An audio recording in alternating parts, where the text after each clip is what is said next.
everybody, welcome back to Andertons TV. I hope you enjoyed that opening jam.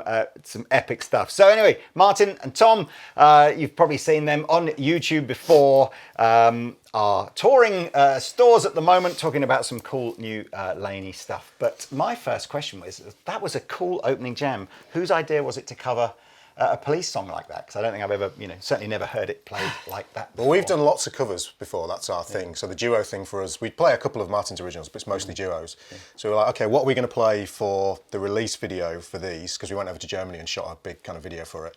And we collaborate, well, we talked on Discord, didn't we? We talked on Discord. Both big gamers. It was literally the first song that came to my mind was that. Really? And he was like, yeah, that's the one. It was instantaneous. We then kept brainstorming for another 30 minutes, but couldn't come up with a better one. So I like the fact, because the very first opening, sort of 4 or 5 notes is obviously that classic song. But then, of course, the song itself just allows you to freestyle all over it in a way that's it's super cool. It's harmonically interesting, and it's cool actually, because some of it is very harmonically interesting, and then some of it, like the melody, is just a single note. Yeah. And that gives you a chance to reharmonize some of the stuff as well. So we get to do our jazz. And we kind of meld it into the jazz format, where we have sections that are true to the song, where there's a verse and a chorus and all these types of things. And then we have sections where we just have a chord form, and then off we go. Like the way I accompany a solo is sometimes I'll use a voicing like this. Sometimes I use this. Sometimes I just go. It's not fixed. We play off of the chord forms, much like a jazz duo. It's a great tune. It reminds me a little bit of when I did the cover of Every Breath She Takes with a Miku pedal with Rob Chapman about 10 years ago. Nice. I mean, yours was arguably slightly better than mine. But I actually remember that, and I wouldn't argue that point. Anyway, look, it's great to see you both again. Have you done a full version of that tune with your band and everything on YouTube, or is it just? It's been part of the Police medley we've done, right? But it's not a full version, so this is the first full version. Well, if you're not familiar with these two guys, there's tons of stuff on YouTube. Go and watch. I know Martin's got this insane kind of covers band that does all that sort of stuff. You can go and see that on his channel. Anyway, look, we are here today to talk about 2 new. Do we refer to these as pedals or amps? Or they're both. So they're pedal amps. Pedal amps. Let's go that way. I like the fact it just says they're loud pedals. That's that's actually a great way of describing what these are. Yeah. And you've both collaborated with Laney. You've had a long-term relationship with both Ibanez and Laney. So you've both collaborated on these devices. Tom on the blue one, Martin on the black one here. Tell me, I mean, I'm sort of familiar with the smaller powered pedals that came out from Laney over the last year or two. Where have you gone with these? I mean, I don't know, do you want to kick us off then, Sure. Tom, and then Martin, you can kind of explain the differences? Well, the interesting thing with the Lionheart is that I don't know if they had any plans to do a Lionheart loud pedal. So obviously the Ironheart, the one that you guys did the demo with, the smaller one, I think it's a 60 watt amp in a pedal format. So obviously you can plug that into a passive cab, it's really loud. I tried it down at Headstock, which is where Laney are based, obviously in Birmingham, and I was blown away by it. So I said, you need to do a Lionheart version, because the Lionheart and the Ironheart are like the classic pillars of modern Laney amplifiers. So the Lionheart's like vintage cleans and glassy kind of sounds. Ironheart, obviously, traditionally kind of metal sounds, but actually really versatile. So they went for it, and that was where this collaboration idea came from. And essentially, they've managed to distill, I'd say 99.9% of the Lionheart tube tone, or valve tone, I'll get told off when I say tube, into a solid state 60 watt amp on the floor, which is amazing. What's the European acceptable word? Oh, yeah. Is it valve or tube? We say tube mostly. You don't say tube. It's very British valve. Tube. It is, I get told off. Why does he say tube? But yeah, so basically, like the original Lionheart, it's got cleans to sort of vintage gains, but unlike the original Lionheart, it's got way more gain on tap as well, because, do you remember the Cub? Yes. The little amplifier that they made, that kind of is sort of louder and prouder than it really has any right to be. The boost, the red boost is on there as well on both pedals actually, so this has got tons of gain on tap. And essentially it's 2 channels that are identical, and you can set them up however you like. So if you want one as a clean, one is a filth channel, one is a clean, one is an edge of breakup channel. So you've got these 4 knobs here are essentially a mirror image of Almost. these Actually, 4, what it is the volume and the gain are the same. Right. You have a shared EQ, and then the tone control. Now, the tone control on the original Lionheart is interesting because it sort of changes the feel as well as just the tone. So it is an overall tone, but it changes the way the high end and the low end sort of responds to you playing. It does the same thing here. So the bottom 5 knobs on both Shared. pedals are shared. Yeah. I see. Okay, well that's kind of cool. Yeah. Do you want to? I mean, Martin, what was the power difference between this and the smaller ones that came out, or are they both are they all 60 watts? I'm actually not sure about the first one. The first was 60. It's I mean, it's blisteringly loud. So okay, that's cool. So 60 watts. So I guess the concept here then, to talk us through the IR output, because that is not something that's on the smaller one. Yeah, that's actually one of my favorite things about the unit. We have an XLR out with 2 onboard IRs that are switchable, and that can also be switched off, which I think is really valuable, especially for the folks out there who use their own plugins or their own hardware that provides IRs, etc. And yeah, we both custom designed our IRs that we think sounds best for the unit. Like the way I designed them is, right now I've taken the treble off a little bit here, as you can see, because I'm playing with Tom and he's a kind of mid-rangier, warmer sound. But usually the way I designed the IRs is that if you set everything to noon, that's how it's intended to sound, kind of, so you can get a really good sound right out of the gate. And I have the IRA, which is a more mid-rangey sound, kind of a modern lead tone type thing, and B is a bit more top-heavy, a bit more aggressive, like for the riffers out there. And yeah, you also have a USB-C connector, so you can connect into the Lair app, which allows you to upload your own IRs into the unit, which I think is amazing. Plus a parametric EQ inside the app. So if you have an IR that is almost perfect and you want to get it just right, you can... One thing that's really cool actually is so each IR has its own parametric EQ, which I've never seen before. So obviously IRs, you don't always want a global IR, so they've gone for an IR per EQ, which is great. And they're fully parametric, so I think you've got 8 bands on there. 8 bands of fully parametric EQ. Is it switching between IR as you switch channel, or is no, it you just so you have to do it on the That's back. global. Right. Yeah, okay, cool. What is useful though, in terms of switching, because this is something that comes up quite a lot, is they're fully MIDI compatible. Oh, wow. So you've got full-size MIDI jacks on the back. I've actually just bought a MIDI controller from you Have to do you? some of this stuff What with. did you buy? I bought the Hotone one because it was great nice value. and cheap. And Yeah, I've not tried it absolutely. yet, but I'm going to test it out later. But you can switch the reverb on, so there's a spring reverb in there from the Secret Path pedal.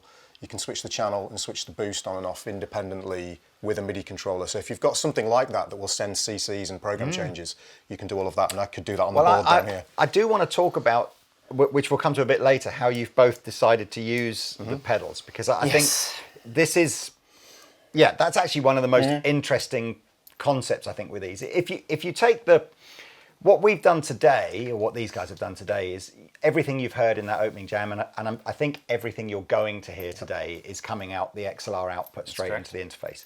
There's 3 sockets on the side here, an effects loop, send and return, plus where you would plug your speaker cab into it if you needed to. So I suppose somebody could buy this as just a straight alternative to an amp and never use the XLR output if they didn't want to, or they can do what you guys are doing for recording or front of house, use the XLR output.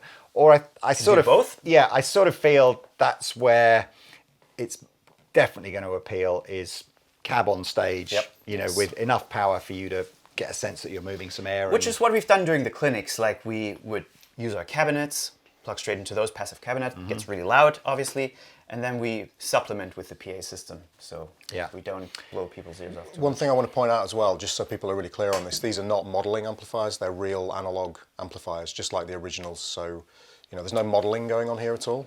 And the 2 channels on this one are not identical. Oh, so okay. You can see these dip switches here are different. They have, like, for channel 1 you can change between different clipping modes. So you're giving yourself a bit more headroom on channel 1 if you want it. Exactly, which is what I do most of the time. And that's a more conventional, almost having 2 identical channels is quite unusual, isn't it? Yes, it is. Two, a sort of a more typically clean and overdrive.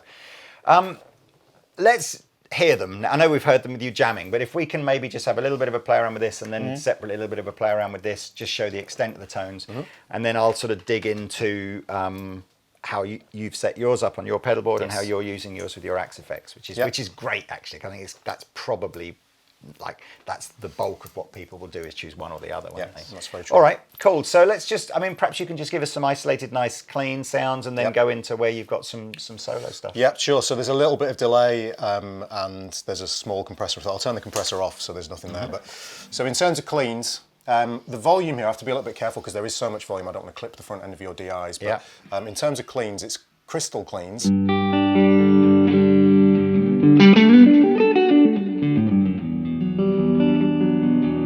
So very easy to play, but lots of dynamic range. So.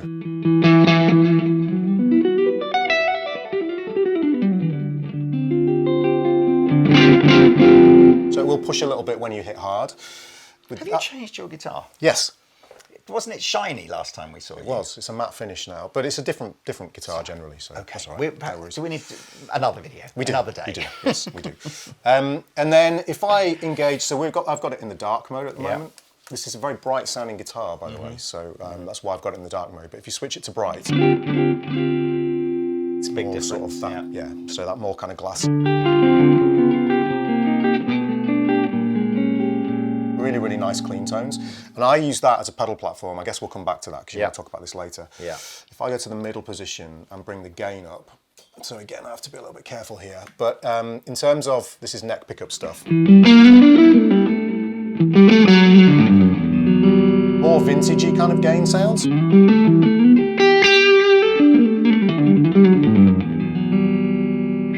And if you then bring the boost in, again, don't want to destroy they are insanely loud. If you bring the boost in, you can get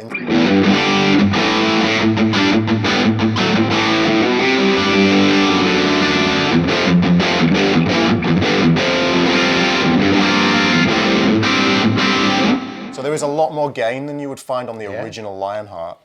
And you can get gainier than that if you push it even further and stick a pedal in the front. Has this got a valve in it? Nope. No, right, so it's like the previous, it's like the smaller one. Yeah, It's completely so solid basically state. this is a solid state front end and a Class D power amp, and guitar players are funny about Class D power amps, historically for good reason. Yeah. But ever since these guys brought out the IRT SLS, which is their little Ironheart solid state power amp, which has got a tube front end actually, they've kind of nailed this whole thing down. So it doesn't feel stiff like a Class D power amp. It's squishy and saggy as you'd expect, especially for this kind of amplifier. So it just feels like the original amp. Yeah. You know, and I've played a Lionheart for 10 years. And, you know. It's the Class D thing is, there's so much, it's almost unfortunate that D happened to be the next, you know, we had Class A, Class AB, blah, blah, blah. Class C apparently is a thing, but it's just not used in guitar world. And it's almost like Class D is just the next thing.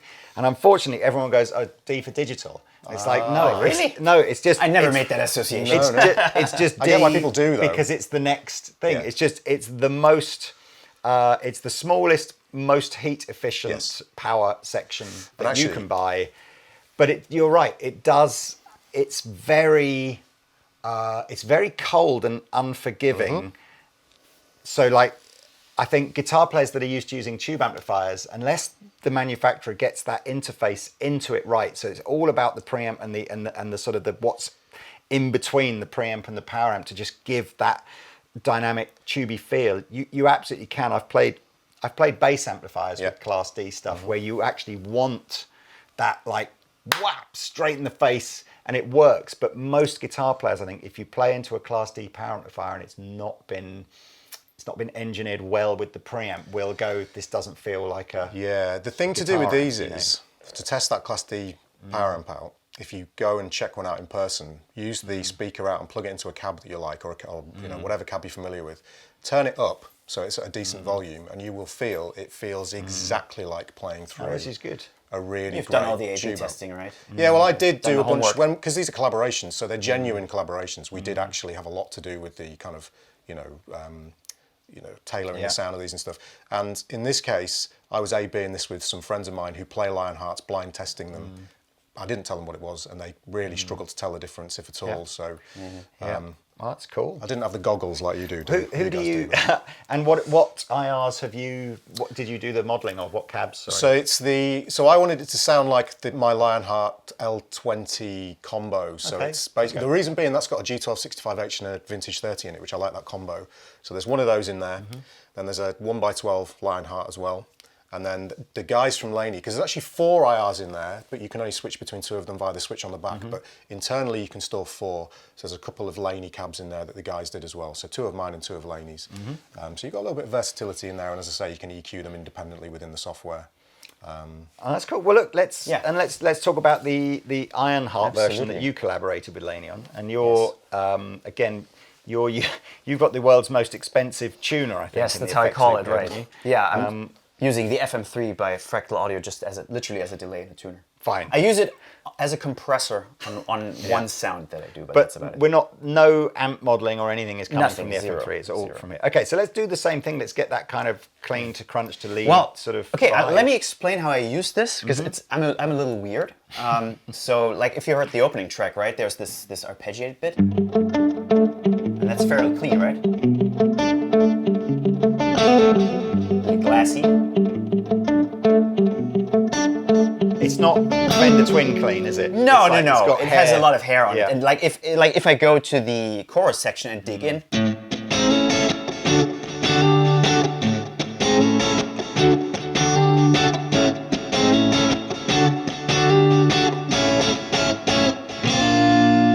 But then comes the magic.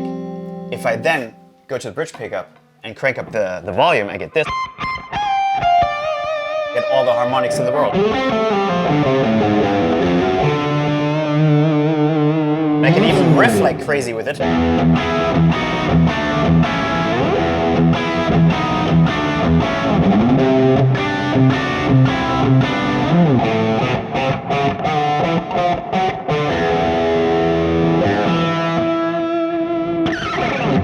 So you've got your boost in and you're on the gain. I'm channel literally on that anyway. gain setting, and I get a lead tone. If I go to a middle position and I go way down on the volume and I pick very lightly.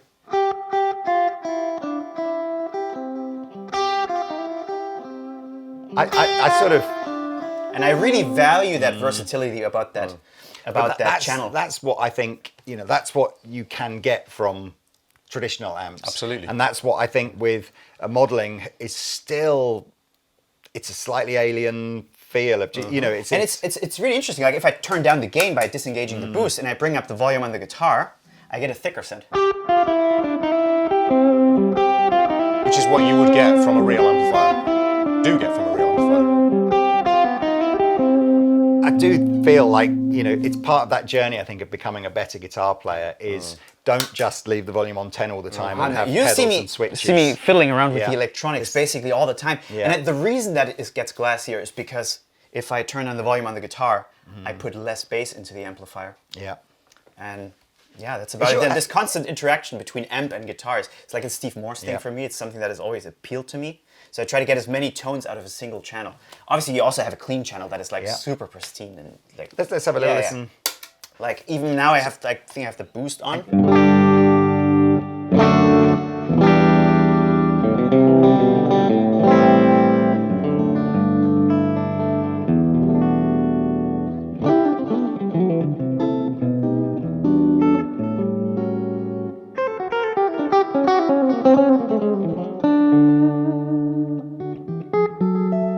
The clean sound on this felt quite British or whatever you call that, whereas this feels slightly more American sort of sounding. If you take the boost off, does it gets kind of cleaner? Super duper clean. Yeah, I probably have to compensate for the volume a bit. Yeah. You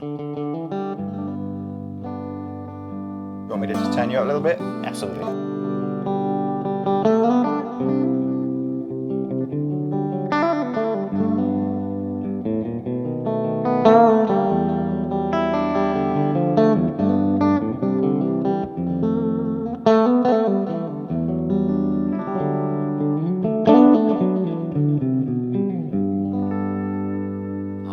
Pretty clean tone. That's great, and I see you've got a couple of switches, so symmetrical or asymmetrical kind of clipping options. And on that'll that introduce a little bit of dirt to the sound. That's very cool. And just for clarity, the reverb is coming from here and the delay is coming from the FM3. Yes. If I turn off the delay, now literally the XLX is doing absolutely nothing. It's a spring reverb. Not real, obviously. Emulate.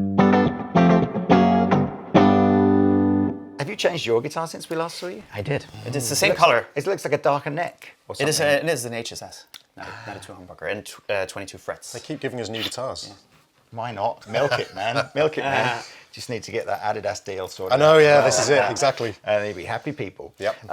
Okay, let's talk about how you've each integrated this. Now, completely bizarrely, I've literally, an hour before you guys came in, I was talking to another company that we deal with about putting a board together like this for myself, entirely because I do understand why people are looking for alternatives to traditional, heads and combos and stuff like that. Some venues are being restrictive on what you can bring in anymore, and people are looking to cut down the amount of gear that they use.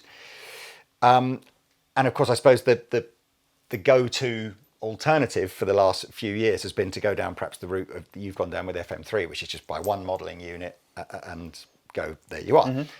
But we were talking before that if you've grown up with pedals and stuff like that, and you've got all your favourite sounds that you like out there, and you're just a bit of a tweaker, I can see why someone might want to put a board together like yours. So take us through how you've put your board together, and then we'll do the same about how you use the FM3. This is basically doing exactly what I do with the Lionheart combo. I run drive pedals in the front. I've got a compressor. I've got a Wampler Ego 76 down here, the Dual Fusion, which is my overdrive pedal. And then in the loop, I've just got some effects. So I've got an Eventide H9, the Boss SDE 3000, and a flashback, which is doing a very, very small slapback delay.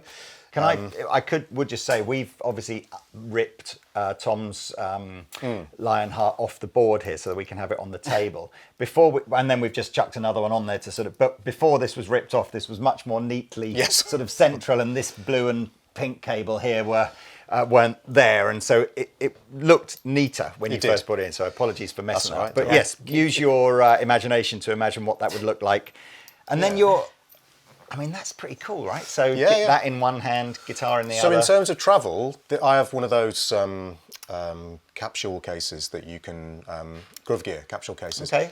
Put that, all my clothes go in there, that goes in the check-in, and then this is hand luggage. Just take that on the plane, put it in the top, and it's sorted. Yeah. It's small enough. And then when I get to wherever I'm going, like I'm in Italy in a couple of weeks, I'm going to the States after this, that with a cab, just use a cab, whatever's there. It'll be a Laney cab for this tour, but whatever's there, Yeah. And it sounds fantastic, and it's loud, Yeah. And for me, I always would prefer to have a cab on stage than go through the PA only and listen through the wedges to the. I always find it harsh. I always find I need to EQ loads of high end off. I'd rather have the cab on stage, and that's what you can do here. And because it is a real amplifier, it's not modelling, it takes pedals incredibly well. So I just run it basically. If I set the volume a little bit higher and the gain down. With the channel 1 on a relatively clean sound, so it's this. And then stick the compressor in the front. The boost is on. Dirty. Oh yeah, the boost is on. I can't see it. And then stick the Dual Fusion in.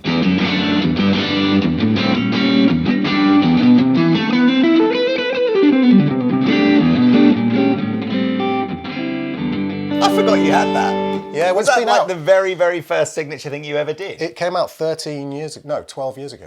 It's been out for years. Damn, bro. Didn't even know you'd been playing 11 guitar years ago. that long. Oh yes, I have. I'm old now. But yeah, so that goes in the front end, and I'm running the gain very low. You can hear again.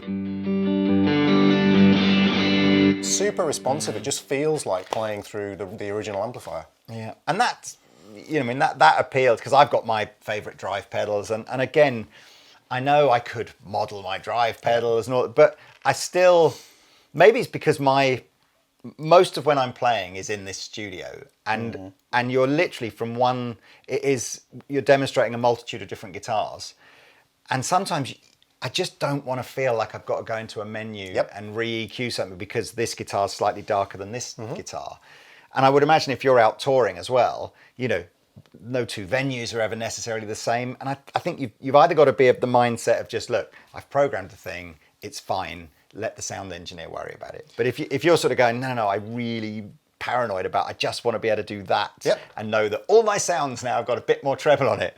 So I kind of, and it's obviously a personal choice, and I've said this in videos before, personally for me, if I felt like just, having an amp at a gig, which I probably still would be my preferred choice. But if that was just like, I'm sorry, it's just not an option, you can't have the gig if you're going to bring an amplifier, I would want to go down something like what you've put together here and just feel like at least I've retained some of the familiarity. And you said earlier there's even a psychological element to it. They do sound and feel different, but the psychology of thinking, for me, I'm actually playing through a real amplifier. It does actually make a difference to me, and how comfortable you are, whether it's in your mind or in reality, does change how you play. So the kind of familiarity for me with the Lionheart sound and the fact that I'm actually plugging into a Lionheart that sounds like a Lionheart and is loud as all, holy balls or whatever, is just a real, it's a psychological comfort for me. Everything's in the mind, isn't it? It is, exactly. You know, and you sit there and the argument that rages on about does wood make a difference, and you sit there going, I think it does, but maybe it's in my mind. But it doesn't matter, because if I think it does, well, it's just like, I think it does. So, I just, and that's all that really matters, isn't it? If, for me personally, and if the next guy doesn't think it does, then good for them. But if it changes how you play and how you feel when you play, then it does make a difference, because you will play differently. Absolutely. So, that's enough. Perception is reality. That's enough. Exactly, that's enough. Exactly. I just want, before we get on to Martin's, what are we, is it just okay, so it's a pretty chunky power supply, right? So you're not going to be powering this off of many multi-boards. It's a 24 volt one, 2.5 amp supply. And the reason that the power supply is not in the unit itself is because they're compact. Yeah, so small, if you add the power supply in, you're going to make it about this big.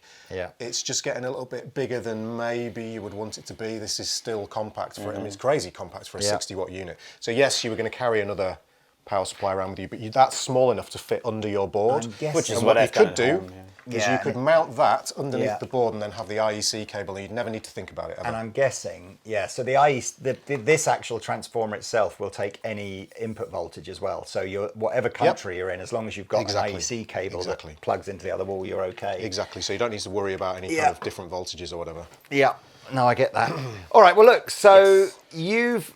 I would imagine most people with an FM3 would probably use it for a few more things than just. That's true. But would you ever? Could you 4-cable method this? Because I know I was absolutely gonna bring that up. Right. I have so many use cases for this. Like I'm still trying to figure out what all the use cases are. 4-cable method is like the most excessive because you could use the modeling amps inside the unit. You could replace them with this. You could go directly into the power amp. All these kinds of all these possibilities.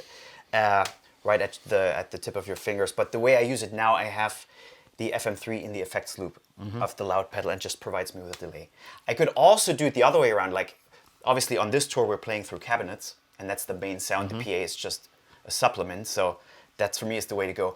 When I play with my band, we're using in-ears. So the way I'm going to use it is I'm going to probably put this into the effects loop of the FM3 and use it like an amp block. And then I have FR caps on stage that are powered. So that's a totally different use case. And like, again, XLR out, gonna be in the hotel tonight. I'm gonna have some hours of free time, maybe record a little something. And I get a tone that is like, with the IRs, that is 99% true to the full Ironheart studio tone that I get at home. What's cool actually is, just as practice tools, they have headphone outs on the back of them as well. Yeah. And they sound great to practice through just with a pair of headphones That's on. more of an issue, I think, for players with your board, Yes. because a traditional board like this, there's no headphone output. This Whereas is obviously if you're going with a FM3, I'm interested in obviously if you went 4-cable method, you'd have the option of either using the IR out on here or using the IRs in the FM3. That's correct. Is there a sense that, that you think the Laney ones are better, the same, not as good? Well, I'm not using any of the stock IRs anyway. I've always done my own. Like I would go into the computer and tweak them and get them to sit perfectly in the mix, then run a sine wave through the chain that I've created and deconvolve that and load them onto whatever unit I'm using. I've always done my own IRs, so I feel like they're such an integral part of the sound. It's like that's the Instagram filter at the end of your photo. It's just... I think the fact that obviously, if you've got FM3, you presume, and you wanted to use the MIDI side of this as well, you just use the, and again, we're talking about the FM3. You could change just that hypothetical. You could change that for Helix, Quad Cortex, Kemper, whatever. The same basic concept here. But then again, I use 2 sounds max, and the rest is done on the guitar. That's anything that changes from there on out is the delay settings and the reverb settings for each song, and that's pretty much it. And again, in a way, you've got the best of both worlds there, because you can do all your switching and stuff, and you've got all of the effects switching and stuff. That's the convenience, if you like, of that. Well, but then you can go down and just tweak your sound really quickly, the main amp sound, as much as you want with real controls. So it's kind of becoming the best of both worlds, which is great. I like how they've made them. I mean, aesthetically, They're beautiful, aren't they? I like this sort of recessed panel in here. Well, they're meant to look like the original. Right. You know, the original amps have these recessed panels. The Lionheart's got this kind of mirrored, brushed finish. Yeah. This is the same blue. The logo and colours are all the same, and they're made in the UK. Are they? Yep, made in the UK. I am surprised about that because these are under 400 quid each. Yep. And I was thinking there's no way that's going to be British made. That's obviously going to be Far Eastern. But hey, there you go. The whole experience. Go Britain. the unboxing experience even. So they come in. It's the Black Country custom stuff. So if anybody's seen the pedals, they're really nice unboxing experience with metal tins and stuff. These have got these kind of really nice embossed boxes, and you've got this sound as you bring the top off and stuff. They just feel, I don't know why that's relevant, but it is. It's a nice feeling. So everything's really high quality. You know, it just feels like a good Just experience. visions of you sitting in your Just doing that. hotel room with your sort of, what's it called, that thing with your AMSR or whatever it is, where you're just like doing the sort of Sniffing the pedals. Yeah, just Maybe like, I'm live streaming it. maybe, yeah. Well, thank you very much. I kind pleasure. of feel like I guess probably the people watching would just like to hear it a bit more. I'd probably like to hear it a bit more. So if you guys want to jam us out with something, Sure. hopefully we've piqued your interest in these. I will put links in the description to this video where you can go and find out more about them. They are, of course, in stock to purchase at Andertons if you would like to. But thank you very much. It's lovely to see you both. You too. And your playing is off the charts as always. So if you see these guys on tour anywhere near you, you know what you need to do. So that's it. Thank you very much. Thank you for having us. See you later. Thank you very much. See you soon. Been a pleasure. Bye-bye. Mwah.